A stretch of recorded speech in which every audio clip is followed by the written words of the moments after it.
During a brutal, dry season on the edge of the Okavango, two baby elephants in two different places are moving toward the same fate. One will lose her mother in the chaos surrounding the last available water. The other will watch his mother collapse after a gunshot near a farm fence. By sunrise, both calves will be left behind in a landscape scorched by smoke, thirst, and fear. But what happens next is what makes this story extraordinary. In the middle of nature's cruelty and human pressure, these two young elephants will find in each other a reason to keep living. Mila woke before the sun, tucked in the safe gray shadow beneath her mother's chest. The air over the Okavango edge still held a trace of night coolness, but the earth beneath her feet was already warm, as if it had never truly rested. She pressed her small trunk against Reina's leg, checking for the familiar texture of dust, wrinkles, and life, and only then did her body fully soften. Reina shifted with the slow certainty of something ancient and dependable. Her ears moved once, gently, brushing flies from her side. Around them, the herd was beginning to stir. Heavy shapes rising from the pale grass, calves blinking sleep from their eyes, older females testing the wind with lifted trunks. Above them, the sky was colorless at first, then slowly washed itself in thin gold. Mila always loved this hour most, before heat turned every movement into effort. In the early light, the world still felt generous. She could walk close enough that her shoulder nearly touched her mother's front leg, then skip ahead for 2 brave steps before circling back in a burst of private triumph. Each time she wandered too far, Reina's trunk found her back, like a quiet reminder that she was watched. Not far ahead, the matriarch Eden stood facing east, still as a weathered monument. Her tusks were worn short, her left ear split from some old fight no calf remembered, and yet the herd trusted the shape of her, silence. When Eden began to move, the others fell in behind her without hesitation. Even Mila, who understood almost nothing of leadership, understood the comfort of following something certain. But certainty had grown thinner with each passing week. The marsh channels where the herd once drank had narrowed to dark threads. Muddy pools that should have lasted deep into the season had become shallow mirrors crowded by hoofprints, cracked reeds, and the sharp smell of exposed minerals. Even the birds seemed louder now, as if the land itself had become too empty to absorb sound. Reina led Mila along the edge of a dry basin where the ground had split open into long, jagged seams.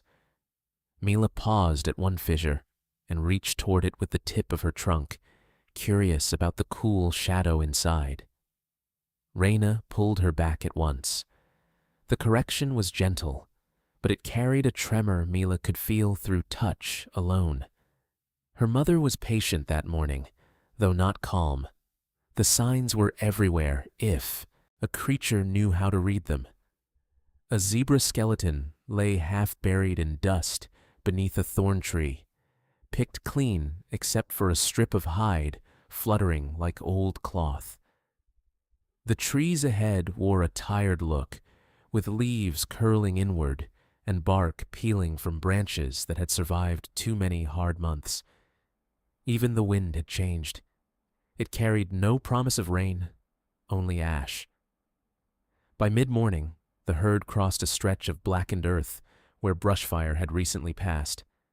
The ground smelled bitter, smoky, and wrong. Mila hesitated at the edge of it, lifting one foot, then another, unsure why this place frightened her more than open dust. Reina paused beside her and lowered her head until her temple brushed Mila's side. It was a simple gesture, but it steadied the calf at once. They were not the only ones moving through that wounded country. Far off, beyond the shimmer of heat, another line of elephants drifted along a fence line that had not existed the year before. Mila could not know that one of those distant groups held another calf her age, a little male named Theo, being guided toward a different kind of danger. For now, all she noticed was how quickly the adults turned away. Around noon, the herd stopped in the weak shade of a few sick mopane trees. Mila stood beneath Reyna and listened to the low, hidden language passing through the adults, deep rumbles too soft for the dry air to carry far. She did not understand the meaning, only the feeling beneath it. Concern traveled herd to herd like weather. The calves stopped playing. Even the youngest seemed to sense that something was missing from the day. When the herd finally rose again, Eden did not lead them toward their usual route. She angled south instead, toward a stretch of land marked by old cattle paths and the faint metallic smell of human structures somewhere beyond the scrub. One of the younger females hesitated before following. Reyna did not. She moved at once, with Mila tight against her, as though delay itself had become dangerous. The farther they walked, the stranger the world became. Mila passed a broken post wrapped in torn wire, then a patch of trampled ground where cows had stood recently, their scent stale but unmistakable. A pair of vultures lifted from something hidden in the grass and flapped away in lazy silence. Every unfamiliar smell made Mila reach for her mother again, and every time Reyna answered, but more quickly now, more urgently. Late in the day, after hours of walking, they reached a low rise. From there, Mila saw what the herd had been searching for, a shimmer of water caught between burned reeds and pale mud, small and far away, but real. Some of the adults exhaled with relief. Mila felt it move through them like a loosening thread. Yet beside her, Reyna did not relax. She stood very still, trunk raised, staring into the wavering distance. Then the wind shifted. It brought the scent of smoke from one direction, men from another, and elephants from somewhere ahead. Eden froze. The herd bunched close without being told. Mila pressed herself against her mother's leg and looked toward the water again, not understanding why something that glittered so beautifully could make every body around her go tense. The sun burned low, and the safe morning was gone. The water looked smaller up close. From the rise, it had seemed like a silver promise, something wide enough to save every thirst in the valley. But when the herd descended through burned reeds and brittle grass, Mila saw the truth. It was only a low basin of muddy water, ringed with black ash and trampled earth, already shrinking under the late sun. Even so, relief moved through the elephants like a loosened breath. The older calves hurried forward, then checked themselves when Eden gave a warning rumble. Nothing about this place felt safe. The mud smelled sour, the reeds were singed to the color of old bones, and on the far side of the basin stood the charred ribs of trees that had burned only days before. Reyna kept Mila close as the herd gathered at the edge. The little calf could feel the strain in her mother's body now, in the way her muscles stayed tight even when she lowered her trunk toward the water. One by one, the females stepped in, taking careful turns, sucking up the muddy liquid and spraying it over their backs, trying to cool skin baked all day by heat and smoke. For a brief moment, the scene almost resembled peace. Dust settled. A breeze crossed the basin. Mila reached her trunk toward the water and flinched at its taste, thick with mud and the bitterness of ash. Reyna nudged her gently, encouraging her to drink anyway. Hunger could be ignored. Curiosity could be delayed. But thirst, in a season like this, ruled every choice. Then Eden stopped drinking. Her head lifted sharply, ears spread wide. All along the water's edge, the adults froze with her. Mila sensed the shift before she understood it. It passed through the herd in silence first, then in a low tremor underfoot. Reyna placed herself between Mila and the open side of the basin, her trunk pressing the calf back toward the reeds. Shapes were emerging through the haze on the far side. Another herd, thin, dust-coated, and just as desperate. Their bodies appeared one by one through the smoke-streaked light. Females, calves, and behind them 2 larger bulls whose temples were dark with stress. Nobody announced a challenge. Nobody needed to. The water between them was too little for kindness, too precious for patience. Mila had never seen elephants look at one another like that. These were not the soft, familiar glances of family. These were hard stares, bodies angled like closing gates. Eden stepped forward with the authority of age, but the rival bull answered with a violent toss of his head, sending mud flying. The basin tightened with sound, sharp trumpets, splashing feet, and the grinding scrape of bodies shifting for ground. What followed happened too fast for a calf to make sense of.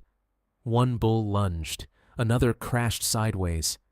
6 tons of panic slammed into the reeds, the water, the ash-black shore. Adults bellowed, calves scattered, and the basin exploded into mud and noise. Mila tried to stay under Reyna's chest, but the ground shook so hard she lost her footing and slid sideways into a wall of legs. The world became pieces. A tusk flashing past, mud in her eyes, the sting of cinders under her feet. Someone's shoulder striking her so hard she stumbled into the reeds. She called for her mother, but the air was full of trumpeting and dust. Through the chaos, she saw Reyna turning, not away from danger, but toward it, trying to reach the place where Mila had fallen. A dead branch, half burned and sharpened by fire, had been leaning against the remains of a tree at the basin's edge. When one of the fighting bodies slammed into the trunk, it broke loose. Mila saw it drop in a blur, saw her mother twist, saw the force of another elephant drive Reyna backward at the same instant. Then everything stopped inside Mila, even before the noise around her did. When the dust began to thin, the rival herd was already pulling away, as startled by the damage as they were desperate to escape it. The basin looked torn open. Mud was churned into blood-colored water. Reeds lay flat. One calf cried somewhere far off. Mila found her feet and moved toward the still shape lying near the edge, where black water lapped softly against gray skin. Reyna was on her side, one foreleg folded under her, the broken branch buried deep beneath her shoulder. Mila approached slowly, as if moving carefully enough might change what she was seeing.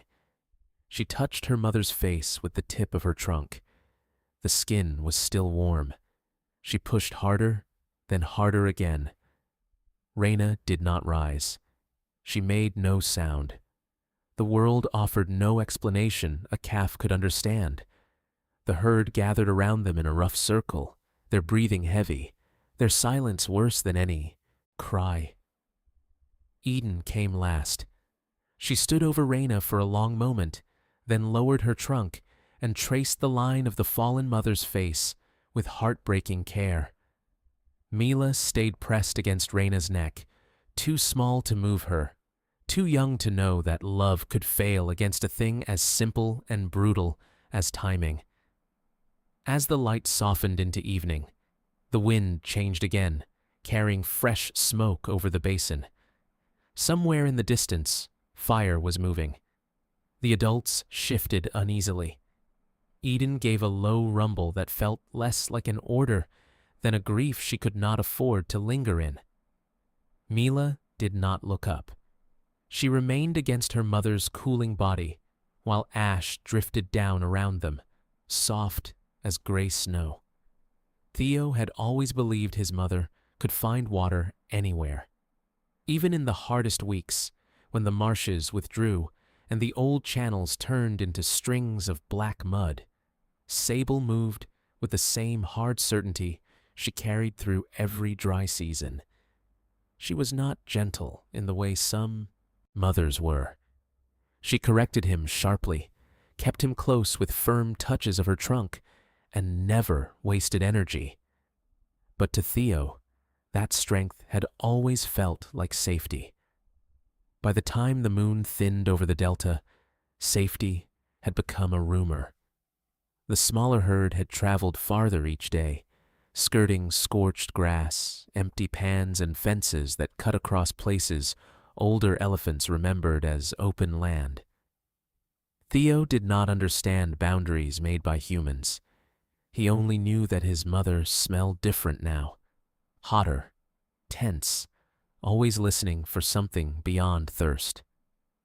The group moved mostly at dusk and after dark, when the heat loosened its grip and the ground stopped burning their feet. Sable led Theo beside a line of fever trees, their pale trunks glowing ghost-white under the stars. The calves did not play anymore. Even the young mothers were silent.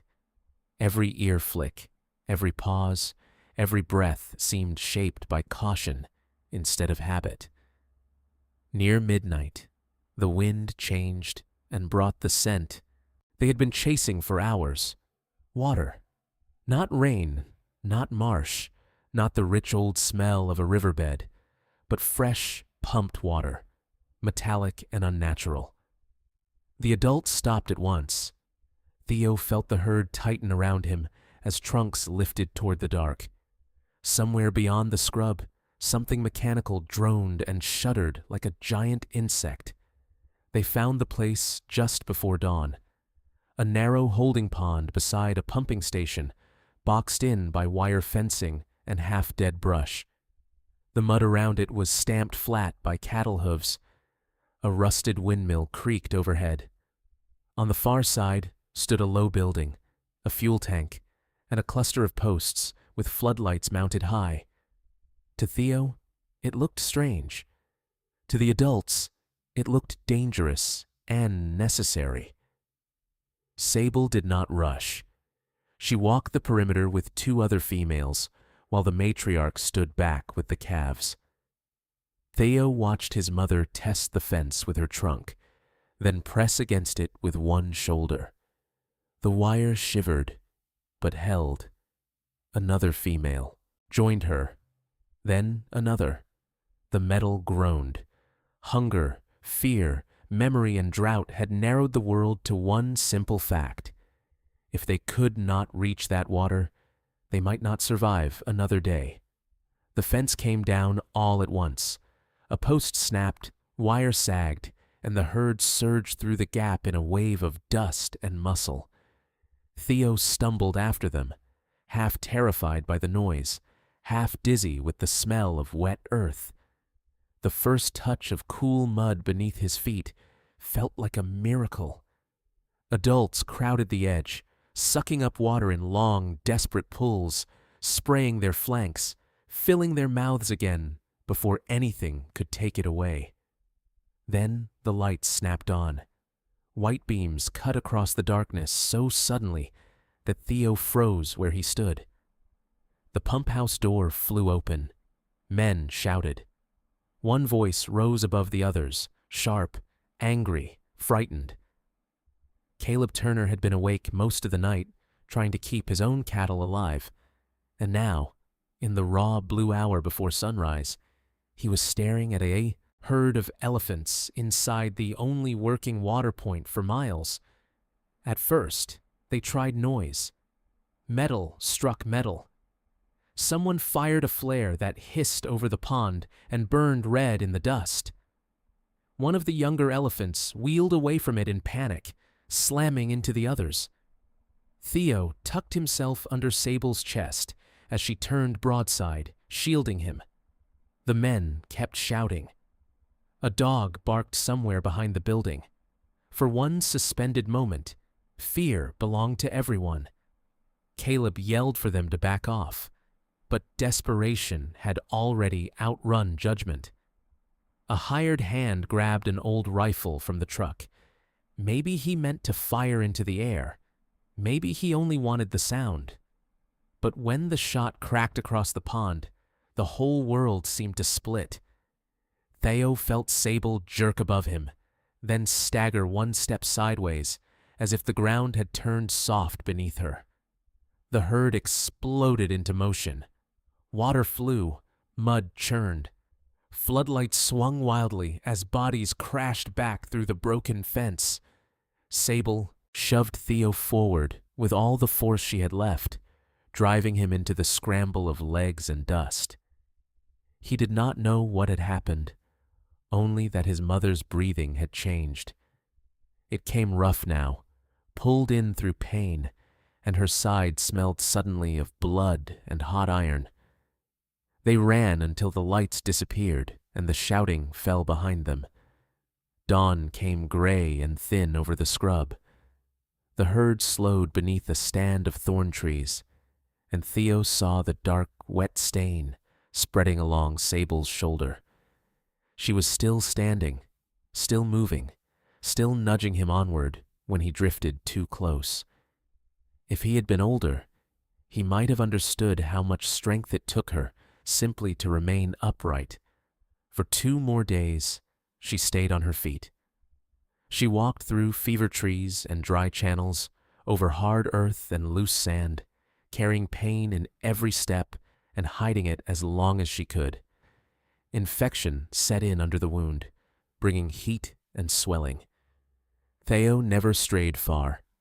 He touched her side whenever she paused, waiting for the small, reassuring response of her trunk.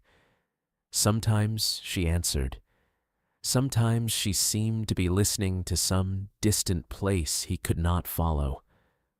On the 3rd afternoon, under a sky the color of dirty tin, Sable stopped beside an abandoned windmill at the edge of a dry basin. The blades turned slowly above her, squeaking with each rotation. She lowered herself with terrible care, as if she meant to rest for only a moment. Theo stood close and waited for her to rise again. When she did not, he touched her face, then pressed his head against her neck, confused by how quickly stillness could spread. The herd did not remain long. Human scent still drifted on the wind, and the adults knew the danger of lingering near a place tied to men and machines. The matriarch rumbled once, low, strained, final. Then, one by one, the others began to move. Theo lifted his head at the sound of them leaving, but he did not follow. He stayed at Sable's side while the shapes of his family faded into dust and distance, and the turning windmill kept crying overhead. Mila did not understand why everyone had gone quiet. The basin still smelled like heat, mud, and the bitter smoke drifting in from the west. But the sharp violence had passed. No bodies were crashing anymore. No reeds were tearing. The other herd had vanished into the haze. Only her family remained around her mother, breathing hard, shifting their weight, carrying a silence so heavy it seemed to press down on the water itself. She stayed against Raina's neck as the light thinned toward evening. Ash settled over her back and along her lashes. Once, she lifted her trunk and touched the broken branch buried beneath her mother's shoulder, then pulled away at the scent of blood. She did not know what death was. She only knew that something had gone terribly wrong, and all the right answers had stopped coming from the body beside her. Eden lingered longer than Mila would have believed possible. The old matriarch stood watch over the fallen mother, while the younger females formed a loose ring around the calf. One by one, they reached out with their trunks and touched Reina's face, her flanks, her feet. Some pulled dust over the still body. Others stood with heads lowered, as if grief itself had become part of the air they had to breathe. But grief could not change the wind. It freshened from the west in uneasy bursts, carrying sparks, cinders, and the dry whisper of fire moving through grass somewhere beyond the blackened trees. Eden lifted her trunk, tested the smoke, and gave a rumble so low Mila felt it through the mud before she heard it. The adults answered at once. The herd tightened. A decision had arrived, cruel and practical, with no room left for mourning. Reina's sister, a broad female called Tamu, stepped forward first. She touched Mila's back, then nudged her away from the body with surprising firmness. Mila resisted at once. Her small legs locked. She pushed herself harder against her mother's chest, as if closeness alone might fix whatever had broken. Tamu tried again. Then another female joined her. The calf cried out, not in pain, but in raw refusal. For several long minutes, the herd seemed divided against its own instincts. The adults could not carry a calf her size, not through smoke, not over uncertain ground, not with fire shifting in the reeds. Yet leaving her there broke something older than hunger. Eden herself came at last and laid her trunk over Mila's shoulders. The gesture was careful, almost tender. Then the pressure behind it turned into command.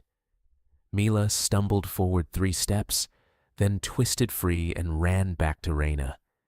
She threw herself against her mother's side so hard that mud splashed around her feet. She chirped softly, the sound she used when she wanted comfort, milk, reassurance. Anything that said the world was still arranged the way it had been that morning. Reina did not lift her head. She did not answer. Behind Mila, the adults shifted in rising distress as smoke thickened and orange light began pulsing low beyond the reeds. At last, the choice was taken from them. A gust of wind bent the grass and sent embers skipping across the basin's edge. One landed in a mat of dry stalks, and the stalks flared at once. Eden trumpeted, not in anger this time, but in warning. The herd wheeled as one body and began to move.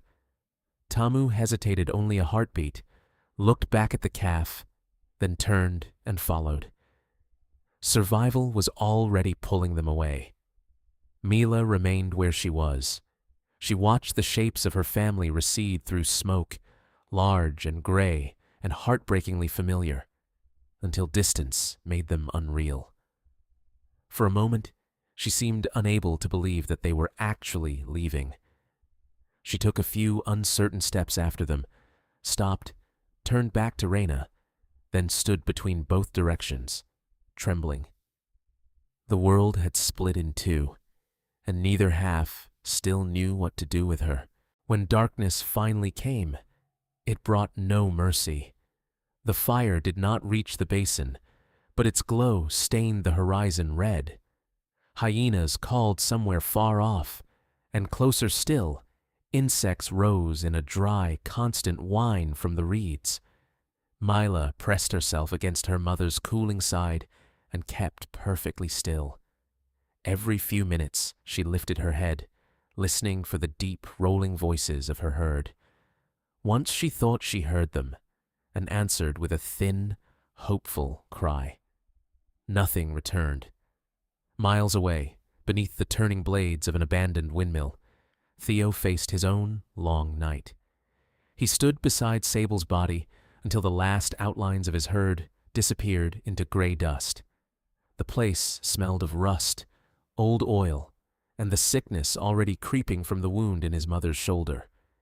He called after the others until his voice cracked, then called again anyway. When no one came back, he lowered his trunk to Sable's face, searching for one more breath that might explain why everything familiar had suddenly gone still. Unlike Mila, Theo did not have even the illusion of being near safety. Human scent still drifted over the basin in fading traces: diesel, sweat, hot metal, dog. Every gust made him flinch.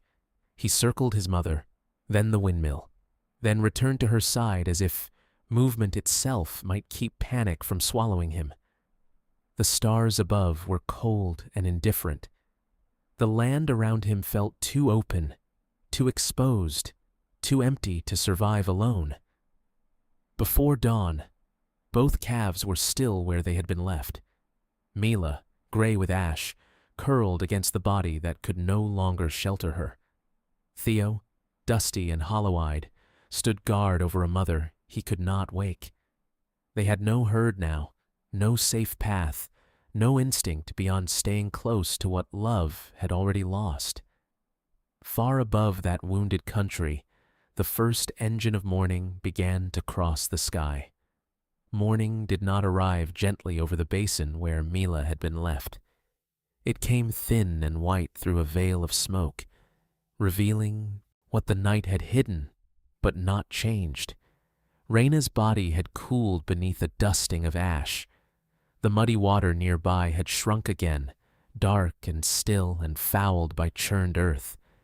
Mila stood where she had stood for hours, hollow with thirst, too exhausted to cry, yet unable to step far from the shape that had once made the whole world feel ordered. She might have died there if the fire had moved faster, or if the scavengers had come closer, or if the drought had taken one more day from her before anyone passed overhead. But chance, or mercy, or simple routine put a small helicopter over that stretch of Botswana just after sunrise.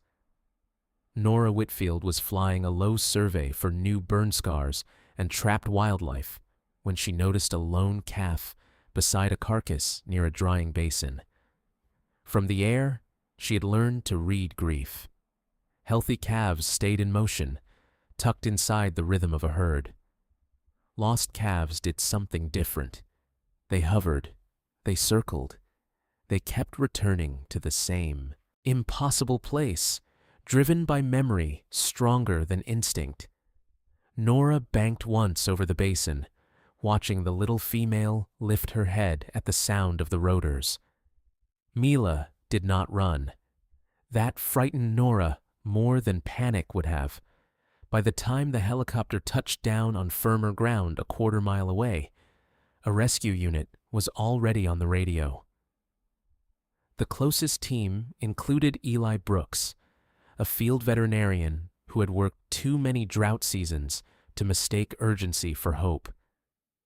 He arrived in a dust-coated truck with 2 handlers, canvas straps, fluids, and a dart kit he prayed he would not need. As he climbed out, the smoke smell hit him first, then the silence. Mila saw them before she understood what they were. 3 human figures moved slowly through the reeds, their voices low, their bodies careful in the way predators never were. One of the handlers, a broad woman named Lena, crouched first and spoke in a soft, even tone that meant nothing to the calf, and yet did not sharpen her fear. Mila pressed closer to Reyna's side, trunk resting on the still body, as if the right touch might call her mother back before the strangers got too near. Eli stopped several yards away and studied her. Dehydrated, likely underfed, still ambulatory, but fading. He could see the dryness along the edges of her mouth, the drag in her breathing, the distant glaze that comes when shock has been forced to coexist with survival for too long. "She's shutting down," he said quietly. Lena nodded without answering. Nobody there needed the words explained. Some bodies fought to live. Others had to be invited back. They did not rush her. For nearly 20 minutes, they let Mila watch them. Lena set down a shallow pan of water and stepped away. One of the handlers unfolded a blanket and left it in the dust, then retreated. Eli moved a little closer each time the calf's ears eased. The whole scene unfolded with painful patience, because everybody there knew the same truth. If they pushed too hard, they could break what little trust remained in her. At last, Mila took one wavering step away from Reyna. It was not much, more a drift than a choice. Her trunk lifted toward the water pan, trembled, then lowered again. Lena stayed still. Eli gave the smallest signal to the man behind him. A syringe darted low and quick into the loose muscle above Mila's hind leg. She flinched, spun halfway, and for the first time, made a sound sharp enough to cut through the basin like a cracked bell. The sedative worked gently, but grief fought it. Mila swayed, tried to return to her mother, and managed only 2 uneven steps before her legs folded beneath her. Eli was beside her at once, one hand on her shoulder, checking breathing, blinking dust from his eyes. "Easy, girl," Lena whispered, though she knew the calf could not understand the words. They worked quickly then, fitting straps, lifting her onto a padded sled, carrying her away from the basin she had refused to leave. Far from the burned reeds, another search was unfolding around the same hour. Marcus Reed, a young conservation ranger with more stamina than sleep, had spent part of the morning following a report of elephant tracks near an abandoned pump road. He found Theo's trail first, small round prints staggering around larger adult impressions, then wandering in circles, then returning always to the same patch near the windmill. By the time Marcus saw the calf himself, he knew exactly what he was looking at and dreaded how hard it would be. Theo was still standing beside Sable. Dust clung to the folds around his eyes. His trunk moved restlessly over his mother's face, then the ground, then the air, as if some missing instruction might still be caught on the wind. He spotted Marcus at once and charged 3 clumsy steps forward, not with strength, but with terror shaped like defiance. Marcus backed off immediately and called it in. "He's alive," he said into the radio, "but he's not going to come quietly." Eli's truck reached the windmill by late afternoon, Mila already loaded and half-conscious in the back. There was no time to rest. Theo's condition was less silent than hers, but no less grave. He was dehydrated, sleep-starved, and running on the last sparks of adrenaline a calf that age could burn. When the rescue team approached, he wheeled around Sable's body again and again, trying to keep every human in sight. He slapped dust with his trunk, trumpeted, and hurled himself toward the nearest movement with heartbreaking little force. "This one's all fight," Marcus said, "and that one was all surrender," Eli replied, glancing once toward the truck where Mila lay under a light tarp. The contrast unsettled him. Same age, same loss, 2 opposite responses to the same impossible wound. Theo refused the water they offered, refused the fruit mash, refused even the shaded tarp they rigged nearby. In the end, there was no choice. The dart hit clean. His outrage lasted only seconds before his knees buckled and grief finally dropped him into stillness. They transported the 2 calves separately, but toward the same place. The rehabilitation center near the Okavango edge was small, practical, and built more for patience than spectacle. Fenced bomas, shaded shelters, water tanks, medical stalls, and a night barn where orphaned animals could hear breathing nearby and not feel entirely abandoned. June Harper was waiting when the trucks rolled in after dark. She was old enough to move slowly without wasting motion, and calm enough to quiet a room just by entering it. Mila was unloaded first.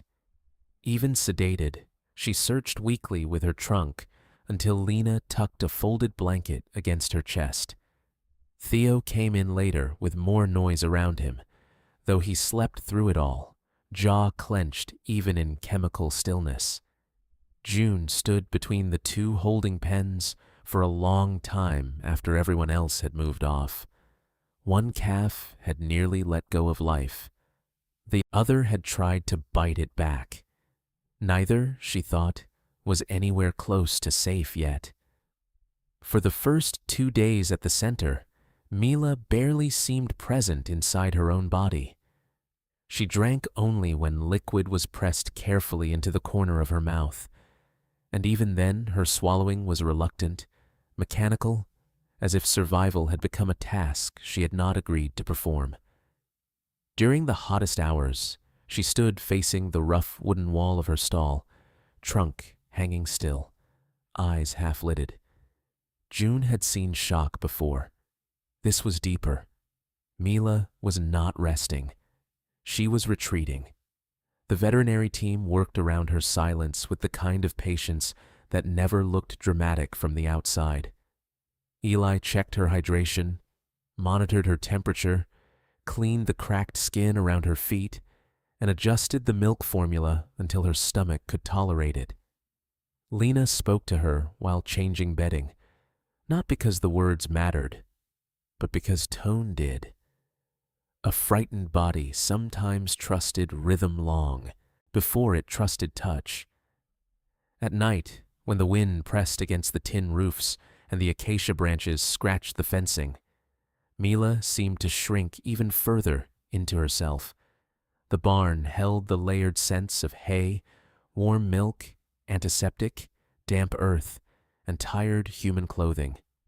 Somewhere beyond the enclosures, frogs called from a shallow channel that still held water. It should have been a place of safety. But safety, for Mila, had worn her mother's scent. Nothing here could imitate that. Theo filled the same nights very differently. He did not withdraw. He exploded. Every unfamiliar sound sent him pacing. He shoved at the rails with his forehead, scattered his bedding, and lashed dust into the air with his trunk.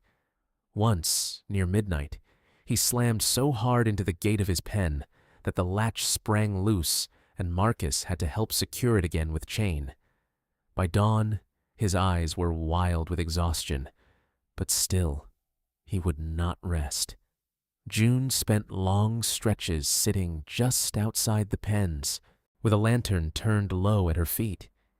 She never crowded either calf. She had learned years ago that some broken animals could only be accompanied, not fixed. So she sat and mended feed cloths, or rubbed liniment into her knuckles, or simply listened. Mila stood in silence on one side of the partition. Theo raged on the other.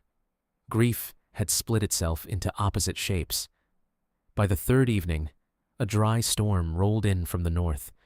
It announced itself first as pressure in the air, then as a long, dull line on the horizon where sky and dust blurred together. The older antelope in the back paddocks became restless. Birds vanished into the reeds. Inside the barn, Theo started before the wind even arrived, lifting his head sharply and rumbling low in his chest. Mila did not move at first, but June saw her ears twitch toward the coming dark. When the storm hit, it struck hard. Sand rattled across the roofs like thrown gravel. The outer fencing shuddered. A loose panel somewhere in the equipment shed slammed over and over in the gusts, each crack ricocheting across the yard. Theo bolted from one side of his pen to the other, trumpeting in bursts so raw they no longer sounded angry. Mila backed into the corner of her stall, body shaking, eyes wide on a world she no longer believed could stay still. Eli came running from the clinic, Marcus behind him, but June raised one hand before either man reached the center aisle. She was watching the calves, not the storm. Theo had begun striking the dividing wall between the two stalls, not because he wanted through, but because panic needed somewhere to go. Mila, on the opposite side, had lifted her trunk toward the narrow gap near the floorboards, breathing hard, as if she sensed something alive in the chaos beyond herself. "Open it," June said. Marcus stared at her. The partition gate between the stalls was usually kept shut for a reason. New rescues could redirect fear into aggression. Theo was larger, stronger, and running wild with stress. But June did not look away from the calves. "Open it now," she said again, quiet but absolute. "They're already trying to reach each other through the wall." The wind slammed the roof once more, as if punctuating her decision. The gate swung inward just enough to create a narrow passage. Theo froze first. He stood with dust streaking his face, trunk lifted high, body angled for either attack or flight. Mila did not retreat. She remained where she was for one trembling second, then took a small, uncertain step forward. Nothing about her movement looked brave. It looked necessary. The storm roared above them, and in that roar, two orphaned calves stared across a sliver of open space neither of them understood. Mila moved first. Her trunk reached out, wavering once in the gusting barn air before finding Theo's. The contact was light, almost accidental, but the effect was immediate. Theo's posture changed, as if some invisible wire inside him had gone slack. His ears lowered. The furious motion bled out of him in a long, shuddering breath. Mila kept her trunk there, not forcing, not claiming, only confirming that another living creature stood inside the same fear. No one in the aisle moved. June felt Marcus shift beside her, then stop again. Eli, who had spent a lifetime trusting numbers more than symbols, would later remember that moment with more clarity than any chart in the clinic. Theo touched Mila back, more deliberately now, tracing the edge of her cheek, the top of her trunk, the side of her neck. It was not play. It was recognition.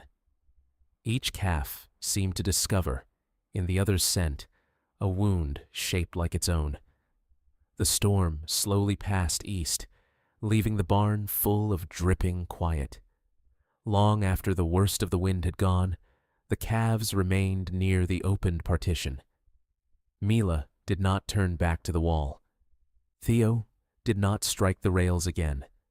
When Lena arrived with warmed bottles before dawn, Mila refused at first, as she always had, until Theo stepped close enough for his flank to brush hers. Only then did she lower her head and drink. It was the first real choice she had made since losing Reyna. Near sunrise, with the yard washed clean by a brief, hard rain, June closed the gate only halfway. It no longer felt honest to separate them completely. The center had not planned for this, had not scheduled it, had not measured or approved it. But some bonds began outside protocol. Two calves with no family, no home, and no language for grief had found the one thing neither humans nor medicine had been able to give them alone: a reason to stay in the world one more day. By the end of the first week, the center no longer sounded like a place holding two separate tragedies. It sounded like a place learning a new rhythm. Mila and Theo did not heal quickly, and they did not heal in the same way. But once the partition stayed open, something inside both of them stopped falling. Mila no longer spent entire, Afternoons facing the wall. Theo still startled at sudden noises, still paced when the wind shifted wrong, but he no longer battered the rails as if force alone could undo what had happened. Their bond revealed itself in small moments before it showed itself in dramatic ones. When Lena brought the morning bottles, Mila would hesitate, trunk half-curled, eyes distant, until Theo stepped close enough for her to feel the heat of him beside her. Then she would drink, not eagerly, never greedily, but with a kind of reluctant trust. Theo, for his part, accepted solid browse first, torn branches of acacia and mopane laid inside the pen, and seemed to take pride in cracking stems while Mila watched. June noticed that they balanced each other without trying. Mila was the softer current, the one who sensed changes first. She would lift her head before a strange vehicle rolled into the yard, before a jackal barked from the reeds, before a gust carried unfamiliar scent over the fences. Theo was different. He met the world head-on, sometimes foolishly, sometimes bravely, but always with motion instead of retreat. Where Mila paused, he tested. Where Theo pushed too hard, Mila steadied him simply by staying close. That did not mean the days became easy. Healing never moved in a straight line at the center. Some mornings, Mila woke from uneasy sleep and stood rigid for long stretches, her trunk draped low, as if memory had returned before the rest of her body could catch up. Some nights, Theo let out sudden explosive cries in the dark, jolting himself awake and sending the goats in the rear enclosure scrambling. Each time it happened, Mila would move toward him first, touching his shoulder or flank until the wildness in him ebbed. Eli watched these exchanges with growing fascination and a little discomfort. He had spent years keeping orphaned calves alive with formulas, antibiotics, hydration plans, and strict schedules. Those things still mattered. But the charts on his clipboard could not fully explain why Mila's intake improved faster once Theo stayed near her, or why Theo's stress markers dropped on the mornings after they had slept side by side. Peer attachment, he muttered one afternoon, though the phrase felt too clinical for what he was seeing. Marcus liked them for less scientific reasons. He was young enough to kneel in the dust and grin when Theo stole the brim of his hat with an exploratory tug of the trunk. He was also the first to say out loud what the others had begun to suspect. The calves were no longer just surviving the same space. They were choosing each other. June only nodded when he said it. To her, the truth had appeared that night in the storm. Everything since then had simply confirmed it. The next challenge arrived wearing scars. A new rescue came in from the eastern boundary, a larger male calf, older by at least a year, with a torn ear, blunt tusk buds, and the hard, restless eyes of an animal that had already learned to solve fear with force. The team named him Bruno. He had likely lost his family during a snaring incident, and he entered the center carrying the kind of dominance that pain sometimes mimics in the young. Even sedated, he radiated trouble. Bruno was housed first in an outer pen, but his presence changed the energy of the yard. Theo noticed him immediately. So did Mila. Through the fencing, Bruno would stand square and stare, ears loose, trunk curled inward, as if measuring every weakness in the smaller pair. Theo answered with stiff-legged posture and short warning rumbles that sounded much bolder than he really was. Mila kept close to his shoulder, her own unease quieter, but no less real. June saw the old panic gathering at the edges again. For a while, the center avoided direct contact. Bruno needed stabilization, and Theo was not yet strong enough to prove anything. But recovery at the center meant gradual exposure to larger spaces, mixed exercise yards, shifting routines. Eventually, the paths of all three calves crossed under supervision. On the first morning, Bruno entered the shared paddock. Dust rose around him like a second skin. He went straight for the browse pile and took the center of it without hesitation, daring the others to argue. Theo did, not because he was ready and not because he could win. Something in him simply refused to bend when challenged. He stepped forward, head high, shoulders squared, in a rough imitation of a bigger bull's confidence. For one ridiculous heartbeat, Marcus almost admired it. Then Bruno lunged. The impact knocked Theo sideways into the dust before the handlers could intervene, and the younger calf hit the ground with a stunned cry that emptied the air in Mila's chest. What happened next changed the way the staff understood her. Mila did not flee. She did not freeze. She moved. Small, undersized, and still carrying her own fear like a shadow. She put herself between Bruno and Theo with a speed that shocked everyone watching. Her ears flared. Her trunk lifted. The sound she made was thin compared to a larger calf's challenge, but it held. Not enough to intimidate Bruno. Only enough to interrupt him for the second Marcus needed to clap, shout, and drive the older male back. Theo scrambled up, dazed and furious. Mila pressed against him at once, not coddling, not hiding, but anchoring. Theo's breathing came hard through his open mouth. Dust streaked across his face and shoulder. Bruno stood farther off now, still posturing, but the moment had shifted. The handlers guided him out.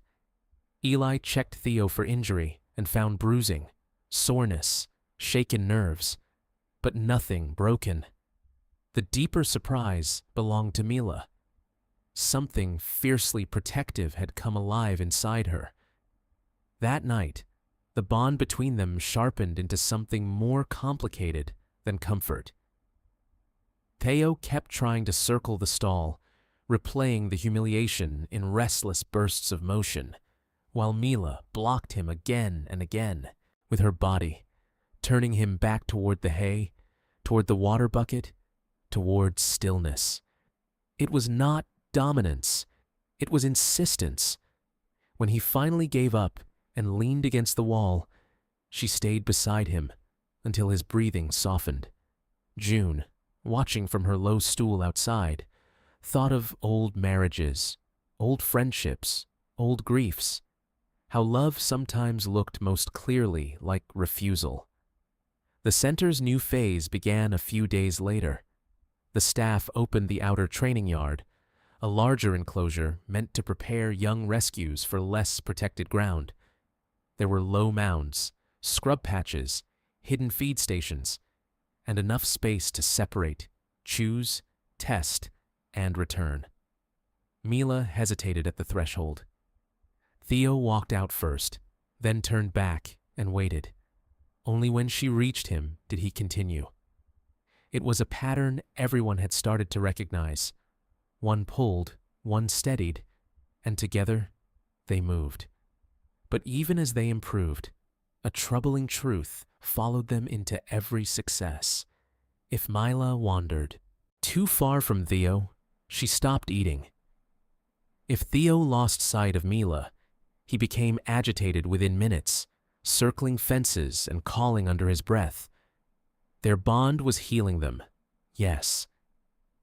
Yet Eli began to worry that it might also be shaping a second wound, the inability to function without the other close enough to touch.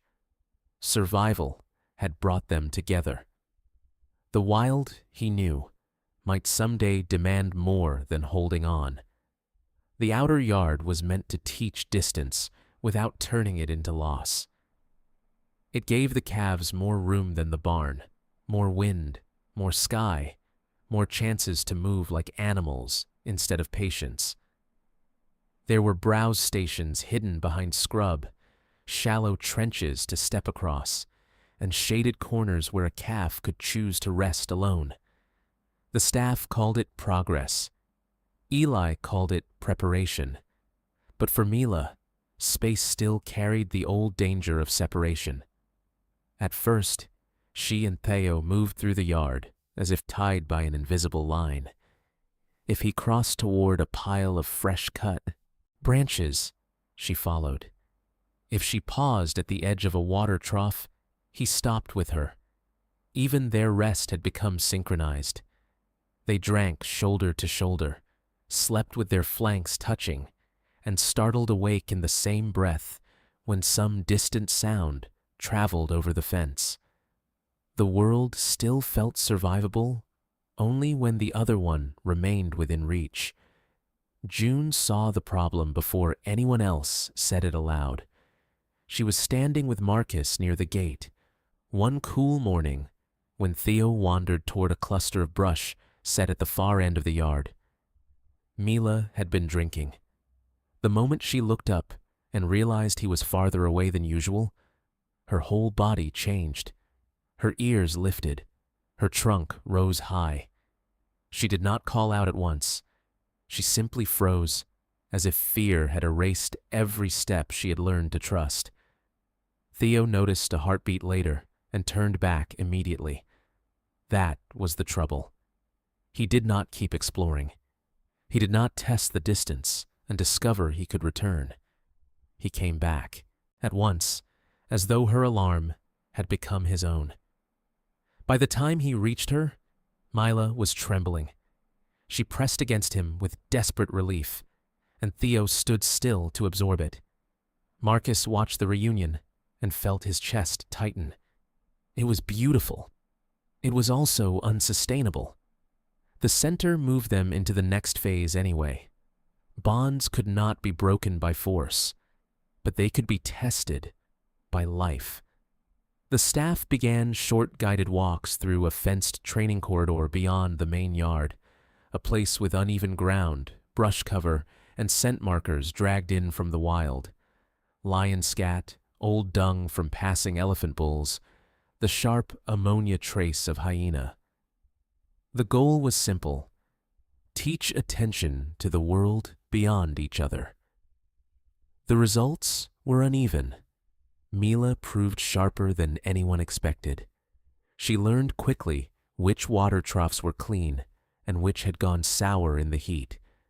She noticed hidden feed before Theo did, and caught faint noises from the reeds that made the handlers stop and listen. Theo remained the bolder one, the first to push through tall grass, the first to investigate a rattling branch or new scent post. Together, they were impressive. Separately, even for minutes, each seemed to lose some essential part of balance. Then came the accident no one had planned for. Late one afternoon, with the sky building toward another dust storm, the calves were being moved from the training corridor back toward the yard when a loose hinge on the secondary gate gave way. The inner panel swung shut with a violent clang just as Theo passed through. Mila was left inside the corridor. Theo was outside with the handlers. For one stunned second, everyone believed the gate would bounce back open on its own. It did not. Theo wheeled around at once and slammed into the bars. Mila answered with a cry so sharp it seemed to tear the air in half. Marcus lunged for the latch, but the broken hinge had twisted the frame. The more Theo struck it, the more the metal jammed. Dust rose. Theo hit the gate again, then backed up and hit it harder, blooding the skin at the top of his trunk. On the other side, Mila ran the fence line in frantic circles, searching for a gap that wasn't there. The storm reached them before the toolkit did. Wind drove sand through the corridor in low, stinging sheets. Eli shouted for everyone to back Theo away before he broke a tusk bud or shattered his face against the frame. But the young male no longer recognized command. He knew only absence. June stepped into the open, planted herself near the gate, and began speaking in that same low, steady tone she had used since the night of the barnstorm. Mila pressed against the bars from one side. Theo shook on the other. They could not risk opening the damaged gate in the dark. A larger exterior door led to shelter on Theo's side, and the corridor had a covered alcove where Mila could be kept safe until morning repairs. It was the right decision. It felt like cruelty, anyway.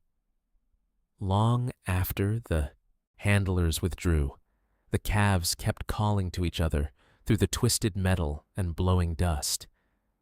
Theo circled until exhaustion bent his legs. Mila paced until the skin above one toenail split and left a dark mark in the sand. June stayed between them most of the night, not because she could fix anything, but because witnessing mattered. She moved from one side of the gate to the other with a lantern and a bucket of water, speaking softly, carrying fresh hay, laying down blankets that neither calf used. Near midnight, Theo finally stopped hurling himself against the bars and stood with his forehead pressed to the frame. On the other side, Mila mirrored him, separated by inches and an impossible amount of fear. By dawn, the storm had passed and the gate crew was already at work.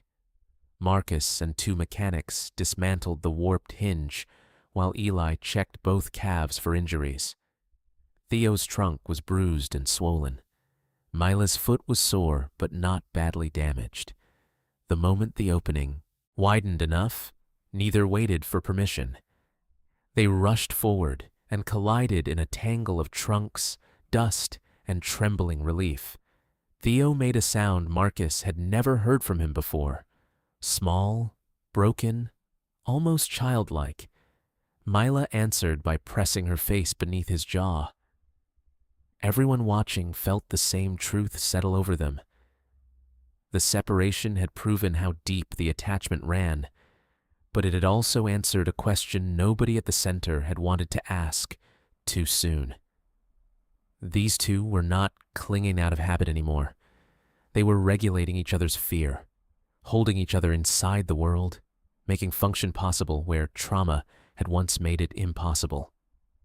The bond was not a weakness in the simple sense. It was a lifeline. The danger lay in what would happen if the world ever cut it. That evening, after the calves had finally eaten and fallen asleep side by side in the barn, Eli stood outside with June under a sky washed clean by the storm. He should have sounded more certain than he did. "We can't send them into bigger stages like this forever," he said. June looked through the slats toward the sleeping calves, then out toward the dark edge of the delta. "No," she replied, "but maybe we've been asking the wrong question." Eli glanced at her. She kept watching the barn. Maybe the point isn't to make them stop needing each other. Maybe the point is to teach them how to carry that bond into a larger world. Inside, Mila slept without flinching for the first time in days, her flank rising and falling against Theo's. Beyond the fences, night insects called from the reeds, and somewhere far off, an elephant herd moved through the dark, unseen but real. The center had given the two calves shelter, medicine, and time. But the next chapter would ask something harder of them both. If they were ever going to survive beyond human hands, they would have to learn whether holding on could become more than fear of being left behind. If this story touched your heart, leave a 1 in the comments for Mila and Theo. If you believe no one should have to survive grief alone, leave a 0. And if you're still here at the end, that means stories like this matter to you.